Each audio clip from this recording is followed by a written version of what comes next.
इस कहानी की शुरुआत में हमें एक आदमी को दिखाया जाता है जिसका नाम क्रिश्चियन लोंगो है। दरअसल इसके ऊपर इसकी पत्नी और उसके 3 बच्चों के कत्ल का इल्जाम है।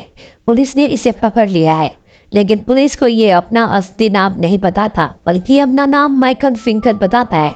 माइकल फिंकल एक रिपोर्टर है जो द न्यूयॉर्क टाइम्स में जॉब करता है और आज उसने अपना 9वां आर्टिकल लिखा है जो कि एक मैगजीन के कवर पेज के लिए है। इस आर्टिकल के पब्लिश होने के बाद माइकल का जो बॉस उसका एडिटर है उसे अपने पास बुलाता है और कहता है कि जो तुमने आर्टिकल लिखा है वो फिक्शनल है।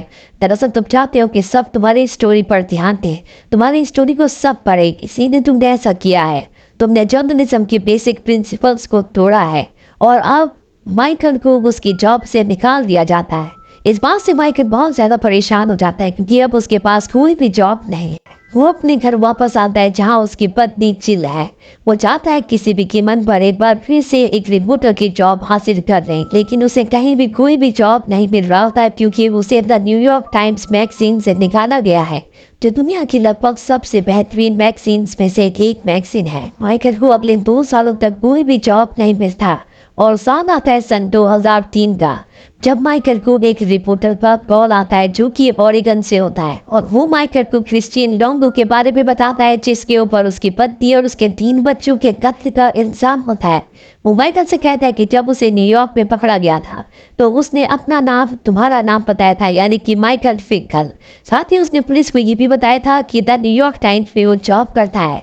तुम्हारी इस बारे में क्या राय है? माइकल को क्रिश्चियन के बारे में, इस मर्डर मिस्ट्री के बारे में कुछ भी नहीं पता होता और वो तय करता है कि वो इसी कहानी के ऊपर रिसर्च करेगा, इसे डेवलप करेगा और इसे पब्लिश करेगा ताकि वो उसकी जो इमेज खराब हुई है वो एक बार फिर से सुधर जाए। इसीलिए सबसे पहले उन लोंगो को एक लेटर लिखता है कि मैं तुमसे मिलना चाहता हूँ।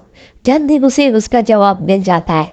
लोंगो उससे मिलने के लिए तैयार हो चुका है और अब माइकल जेल में लोंगो के सामने बैठा होता है। वो सबसे पहले उससे सवाल पूछता है कि तुमने मेरा नाम यूज क्यों किया। वो बताता है कि मैं हमेशा मैगजीन में तुम्हारे आर्टिकल्स पढ़ा करता था जो मुझे बहुत पसंद है, इसीलिए जब पुलिस ने मुझे पकड़ा तो मैंने तुम्हारा नाम अपना नाम बता दिया। और अब माइकल उससे पूछता है कि मैं तुम्हारी पूरी कहानी को जानना चाहता हूँ। लोंगो कहता है ठीक है, मैं तुम्हें अपनी पूरी कहानी बताऊंगा, पर 2 शर्त है। जब तक मेरा ट्रायल खत्म नहीं हो जाता तब तक तुम मेरे बारे में, मेरी कहानी के बारे में किसी को कुछ नहीं बताओगी और दूसरा तुम मुझे अपनी तरह लिखना सिखाओगे। दरअसल वो उसके आर्टिकल्स का दीवाना होता है और वो भी चाहता है कि वो माइकल की तरह लिखे। माइकल उसकी बात मान जाता है। इसके बाद माइकल से कई बार मिलता है। वो उसके बारे में बहुत कुछ जानने की कोशिश करता है। हालांकि लोंगो उसे बहुत कुछ बताता है, लेकिन वो हमेशा अपने अपराध के बारे में टाल मटोल करता है। इसी तरह से कई महीने बीत जाते हैं। लोंगो कई बार माइकल को उसके घर पर, उसके मते पर उसे खत भी लिखता है, उसे अपने बारे में बताता है और एक दिन वो उसे 80 पेज इसकी नोटबुक में लिख कर भेजता है जिसमें उसने अपनी जिंदगी की उस हर एक गलती को लिखा होता है जो उसने अपनी पूरी जिंदगी में की है। इस नोटबुक का नाम होता है रॉन्ग टर्न। जब वो रॉन्ग टर्न पढ़ता है तो उसे समझ में आ जाता है कि उसकी और लोंगो की राइटिंग की शैली हूबहू एक जैसी है। जिस तरह के स्केचेस वो अपने आर्टिकल्स में लिखता था, बनाता था, ठीक उसी तरह के स्केचेस लोंगो ने भी अपनी डायरी में बनाए होते हैं। माइकल फिंकल उससे और भी ज्यादा इम्प्रेस हो जाता है। वो उसे जेल में कई बार मिलने जाता है और इसी तरह से कई महीने बीत जाते हैं और एक दिन लोंगो को बताता है कि मैं तुम्हारे बारे में कोई आर्टिकल नहीं लिखना चाहता क्योंकि तुम्हारी कहानी इस तरह की है जिसे एक आर्टिकल में नहीं लिखा जा सकता। मैं इस पर एक किताब लिखना चाहता हूँ और तुम्हें मुझे सब कुछ सच सच बताना होगा। क्या तुमने अपनी पत्नी और 3 बच्चों को मारा था? लोंगो साफ साफ मना कर देता है। वो कहता है कि मैंने उन्हें नहीं मारा था और अब लोंगो को कोर्ट में जज के पास पेश किया जाता है जहाँ पर उस पर आरोप होता है कि उसने अपनी पत्नी और 3 बच्चों का कत्ल किया है। लेकिन लोंगो साफ साफ मना कर देता है। वो कहता है कि मैं सिर्फ अपनी पत्नी और एक बच्चे की मौत का जिम्मेदार हूँ। इसके बाद लोंगो को जेल वापस लाया जाता है और जब ये बात माइकल को पता चलती है तो गुस्से से आग बबूला हो जाता है क्योंकि लोंगो ने उसे कहा था कि उसने अपनी पत्नी और बच्चों को नहीं मारा। वो लोंगो के पास आता और कहता है कि तुमने मुझे कहा था कि तुम निर्दोष हो, पर कोर्ट में जज के सामने तुमने कहा कि तुम अपनी पत्नी और एक बच्चे की मौत के जिम्मेदार हो। तुम एक झूठे इंसान हो, मैं तुम्हारी बातों पर विश्वास नहीं करूँगा। लोंगो बड़े प्यार से उसे कहता है कि तुम मेरे एक अच्छे दोस्त हो, मैं किसी को प्रोटेक्ट करने की कोशिश कर रहा हूँ जिनके नाम पे तुम्हें नहीं बता सकता और तुम्हें मेरी बातों पर विश्वास करना होगा। माइकल अब पूरी तरह से कंफ्यूज है। उसे नहीं पता कि वो सच बोल रहा है या झूठ बोल रहा है। उसे उसकी बातों पर विश्वास करना चाहिए कि नहीं। और जब वो बाहर आता है तो वहाँ पर उसे वो डिटेक्टिव मिलता है जिसने लोंगो को गिरफ्तार किया था। और डिटेक्टिव माइकल से कहता है कि लोंगो एक शातिर इंसान है, वो कोर्ट को गुमराह करना चाहता है, इसीलिए जानबूझकर उसने जज के सामने अपनी पत्नी और अपनी बेटी की मृत्यु की जिम्मेदारी ली, जबकि उसने अपने 2 और बच्चों की मौत की जिम्मेदारी नहीं ली। दरअसल वो सबको गुमराह करना चाहता है। वो जो कुछ तुम्हें बताता है वो सब कुछ झूठ है। वो बहुत ही तेज इंसान है, तुम्हें उसका साथ नहीं देना चाहिए, बल्कि उसने अब तक तुम्हें जो कुछ बताया तुम्हें सब कुछ कोर्ट में जाकर बता देना चाहिए। तुम एक सरकारी गवाह बन जाओ। पर माइकल साफ साफ मना कर देता है। वो कहता है कि मैंने लोंगो से वादा किया है कि मैं उसकी किसी भी बात को किसी को नहीं बताऊंगा। लेकिन अब माइकल को कहीं न कहीं अंदर ही अंदर ऐसा लगता है कि कहीं वो ऐसे इंसान पर विश्वास नहीं करना जिसने अपनी पत्नी और 3 मासूम बच्चों को मार दिया। वही लोंगो को दिखाया जाता है जहाँ पर उसका कोर्ट में एक और ट्रायल होता है। जज उसे सब कुछ सच सच बोलने को कहता है। लोंगो जज को बताता है कि उस दिन मेरा और मेरी पत्नी का पैसों की वजह से झगड़ा हुआ था, और जब मैं शाम को घर लौटा तो मैंने देखा कि मेरी 2 बेटियां गायब है। मेरी एक बेटी बेहोश थी और मेरी पत्नी रो रही थी। और जब मैंने अपनी पत्नी से पूछा कि मेरी बच्चियां कहाँ पर है, तो उसने बताया कि मैंने उन्हें पानी में डुबाकर मार दिया। इस बात से मुझे बहुत गुस्सा आया। मैं अपना आपा खो बैठा और मैंने अपनी पत्नी को मार दिया। उस वक्त तक मुझे ऐसा लग रहा था कि मेरी 3 बच्चियां मारी जा चुकी है, लेकिन मेरी वो बेटी जो बेहोश थी अब भी उसकी सांसें चल रही थी।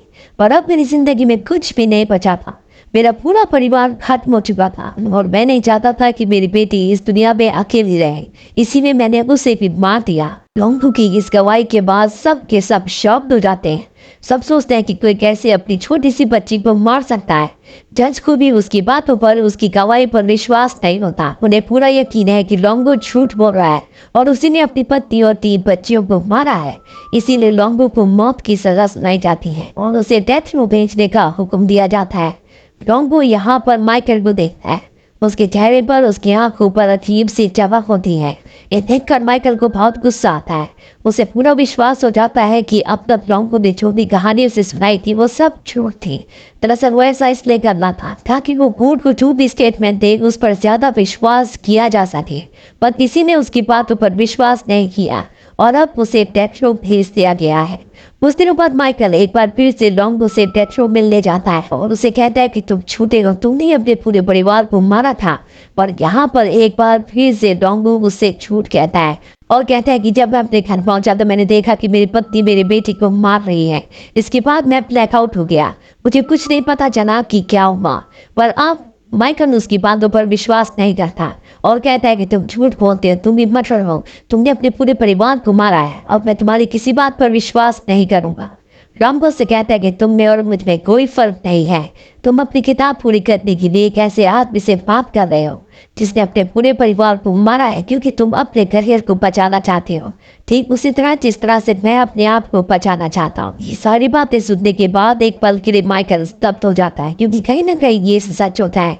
और इसके बाद वो यहाँ से चला जाता है। अब उसकी बुक कंप्लीट हो चुकी है जिसका नाम वो रखता है ट्रू स्टोरी। और जब वो बुक का पहला पेज सबको पढ़कर बताता है तो ये लोंगो के बारे में होता है, जिसमें उसने लिखा होता है कि लोंगो पर उसे बहुत गुस्सा आता था और इंसान गुस्सा उसी पर करता है जिसकी वो केयर करता है।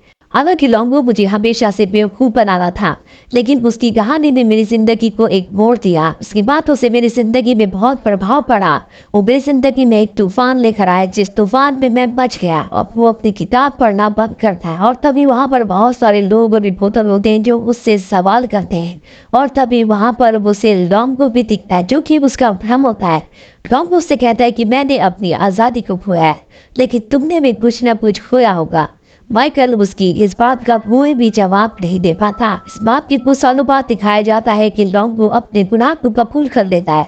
वो एक्सेप्ट कर लेता है कि उसने अपने पूरे परिवार को मारा था। वहीं माइकल लोंगो की वजह से एक कामयाब राइटर तो बन चुका है, लेकिन वो कभी भी न्यूयॉर्क टाइम्स के लिए दोबारा नहीं लिख पाया। वहीं लोंगो ने जेल से कई आर्टिकल्स लिखे जो कई पब्लिकेशंस में छपे, यहाँ तक कि द टाइम्स में भी। इस कहानी के अंत में बताया जाता है कि माइकल हालांकि लोंगो से नफरत करता था, लेकिन हर महीने की पहले संडे को वो हमेशा लोंगो से बात किया करता था। और इसी के साथ ही कहानी, जो कि एक सच्ची कहानी है, यहीं पर खत्म हो जाती है। ये फिल्म ईयर 2015 में रिलीज हुई थी। IMDb पर इस फिल्म की रेटिंग है 7.3। उम्मीद करते हैं कि ये कहानी आपको पसंद आई होगी।